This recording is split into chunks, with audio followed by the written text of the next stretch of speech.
বাংলার রাজনীতিতে নাটক নতুন কিছু নয়, কিন্তু মাঝে মাঝে এমন কিছু সংলাপ শোনা যায় যেগুলো শুনে মনে হয় এটা কি সত্যি রাজনৈতিক ভাষণ নাকি কোনো রিয়েলিটি শোর ডায়লগ।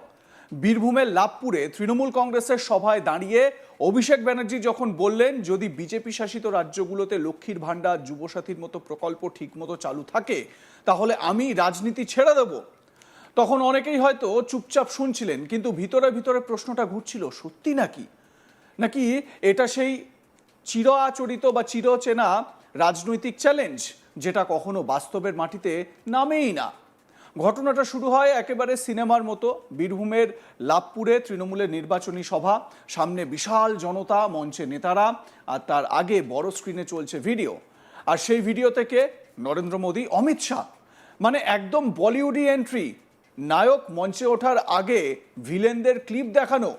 তৃণমূলের অভিযোগ এই ভিডিওতে নাকি বিভ্রান্তিকর তথ্য দেখানো হয়েছে। বিজেপি বলবে না না ওটাই সত্যি।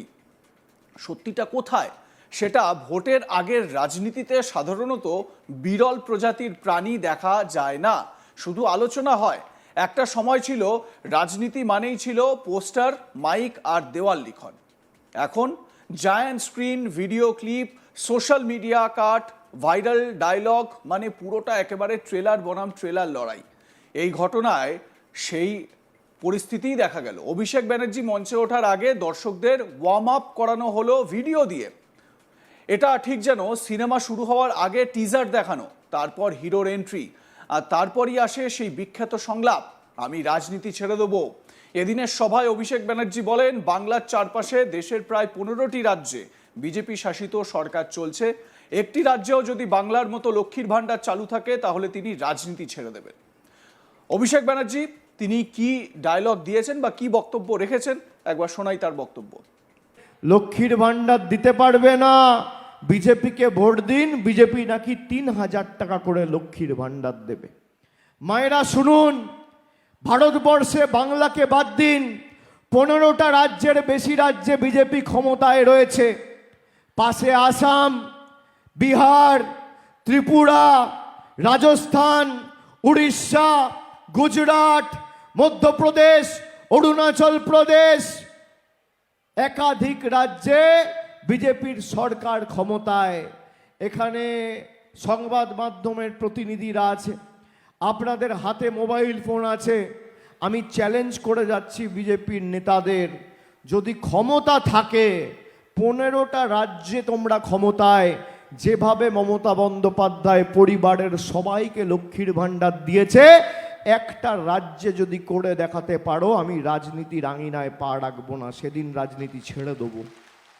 একটা রাজ্যে, আসামে তো তৃণমূল ক্ষমতায় নেই, ত্রিপুরায় তো তৃণমূল ক্ষমতায় নেই, উত্তরপ্রদেশে তৃণমূল ক্ষমতায় নেই, ছত্তিশগড়ে তৃণমূল ক্ষমতায় নেই, বিহারে তৃণমূল নেই। করে দেখাও। সারা বাংলা জুড়ে 2,40,00,000 মায়েদের আমাদের সরকার প্রতি মাসে লক্ষ্মীর ভাণ্ডার দিচ্ছে। নারী ক্ষমতায়ন কি মমতা বন্দ্যোপাধ্যায় বাস্তবায়িত করে দেখিয়েছে। বাংলার রাজনীতিতে ছেড়ে দেব টাইপ ডায়লগ নতুন কিছু নয়, মানে রাজনীতি ছেড়ে দেবো এই ডায়লগ নতুন কিছু নয়। কেউ বলেন হারলে রাজনীতি ছাড়বো, কেউ বলেন প্রমাণ হলে পদত্যাগ করব, কিন্তু প্রশ্ন হলো কজন সত্যি সত্যি ছেড়েছেন? এই ছেড়ে দেব আসলে কি? একটু খোলসা করে বললে এটা একটা হাই ভোল্টেজ ডায়লগ, যার উদ্দেশ্য হলো শিরোনামে থাকা আর সমর্থকদের উত্তেজিত করা। মানে এটা রাজনীতির ট্রেলার সংলাপ, পুরো সিনেমা কিন্তু আলাদা। এবার আসা যাক মূল কথায়। অভিষেক ব্যানার্জি এই কথা কেন বললেন? এখানে দুটো সম্ভাবনা আছে। এক, আত্মবিশ্বাসের রাজনীতি। হয়তো তিনি নিশ্চিত বিজেপি শাসিত রাজ্যগুলিতে এই প্রকল্পগুলো ওইভাবে নেই, তাই এই চ্যালেঞ্জ দেওয়া নিরাপদ, অর্থাৎ একদম পরীক্ষায় সেই প্রশ্নটা বেছে নেওয়া যেটার উত্তর জানা আছে। দুই, রাজনৈতিক ক্যালকুলেশন। এই ধরনের বক্তব্যের কয়েকটা সুবিধা আছে। মিডিয়ার হেডলাইন নিশ্চিত, বিরোধী দলকে রিয়্যাক্ট করতে বাধ্য করা, নিজের কর্মীদের মধ্যে উচ্ছ্বাস তৈরি, মানে এক ঢিলে 3 পাখি মারা।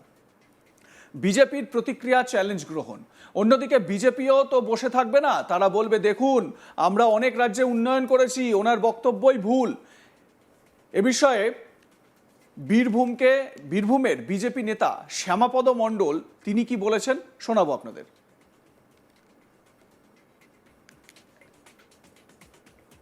আরে কোথায় নরেন্দ্র মোদী, কোথায় অমিত শাহা?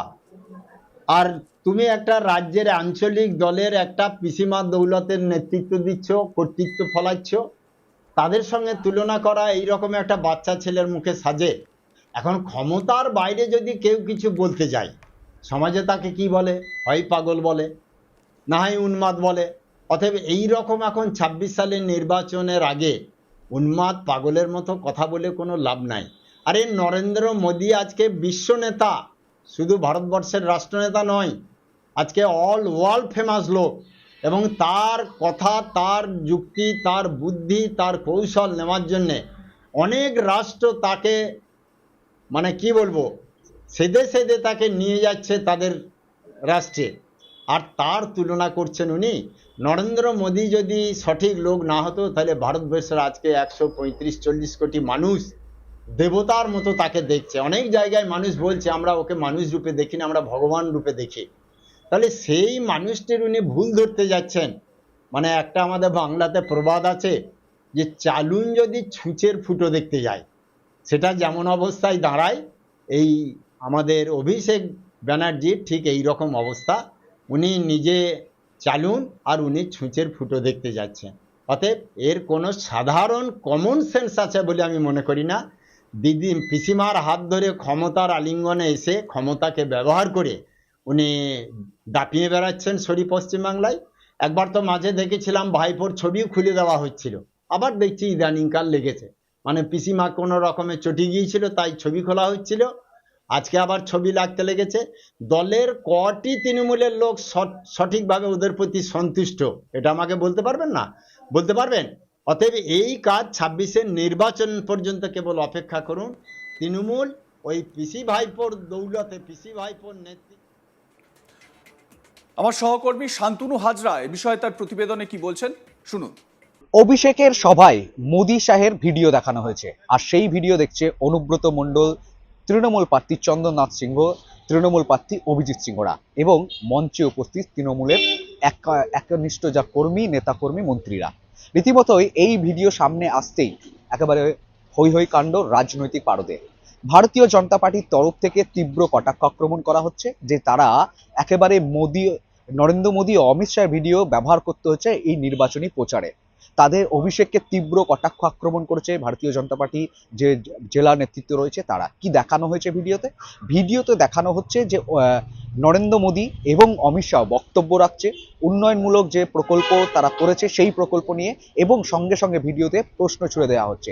এক কথায় বলা যেতেই পারে যে এই ৫ মিনিটের ভিডিওটি জায়ান্ট স্ক্রিনে যখন দেখানো হচ্ছে, এই ভিডিওতে মূলত তথ্য রয়েছে যে অমিত শাহ এবং নরেন্দ্র মোদী যে প্রকল্পগুলি দেশে বা অতিবাহিত করতে পারেনি সেইগুলোকে তারা মিথ্যা বলে দাবি করছে তৃণমূলের তরফ থেকে। আর এই ভিডিও প্রকাশ করা হয়েছে যখন দেখা গিয়েছে যে ঠিক অভিষেক বন্দ্যোপাধ্যায়ের চপার যখন ল্যান্ড করছে এবং মঞ্চে ঢোকার আগেই এই ভিডিও কিন্তু প্লে করা হয় তৃণমূল কর্মী, তৃণমূল নেতাদের জন্য।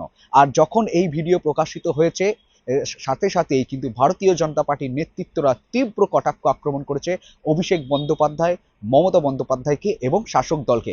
তারা বলছেন যে এমনকি অভিষেক বন্দ্যোপাধ্যায় মঞ্চে উঠে বিরাট একটি চ্যালেঞ্জ ছুড়ে দেন ভারতীয় জনতা পার্টিকে। তিনি বলছেন যে পশ্চিমবঙ্গের মতো উন্নয়নমূলক যে প্রকল্প রয়েছে পশ্চিমবঙ্গে, যেখানে দেখা যায় তিনি নাম করছেন লক্ষ্মী ভাণ্ডার, যুবসাথী প্রকল্প, রূপশ্রী প্রকল্প, যে একেবারে বলছেন তিনি জন্ম থেকে মৃত্যু পর্যন্ত যে সকল প্রকল্প ভারতের পশ্চিমবঙ্গে দেওয়া হয়, বিজেপি শাসিত রাজ্যে সেই প্রকল্প কি দেওয়া হয়?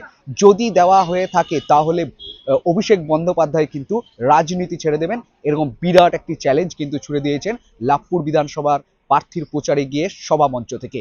অন্যদিকে ভারতীয় জনতা পার্টি তারা গুজরাট, উত্তরপ্রদেশ, মহারাষ্ট্র, উত্তরাখণ্ড যে সকল প্রকল্পগুলি চলছে সেই প্রকল্পের নাম তো তারা বলেছে, সাথে সাথে তারা বলছে যদি ওই ভারতবর্ষের অন্যান্য প্রদেশে যে বিজেপি শাসিত রাজ্যগুলিতে প্রকল্প না দিয়েও যদি চলে থাকে, তার মানে মানুষ ভারতীয় জনতা পার্টিকে কতটা ভরসা আস্থা রেখেছে সেটাই হচ্ছে বলা বাহুল্য। এইভাবেই কিন্তু তীব্র কটাক্ষ, এমনকি অভিষেক বন্দ্যোপাধ্যায়কে ভিন্ন ভিন্নভাবে তীব্রভাবে কিন্তু কটাক্ষ আক্রমণ করেছে বীরভূম বিজেপি জেলা নেতৃত্ব। লাইক, কমেন্ট, শেয়ার করে আপনাদের মতামত জানান। দেখতে থাকুন আজ তাক বাংলা, সাবস্ক্রাইব করুন আমাদের ইউটিউব চ্যানেলটি।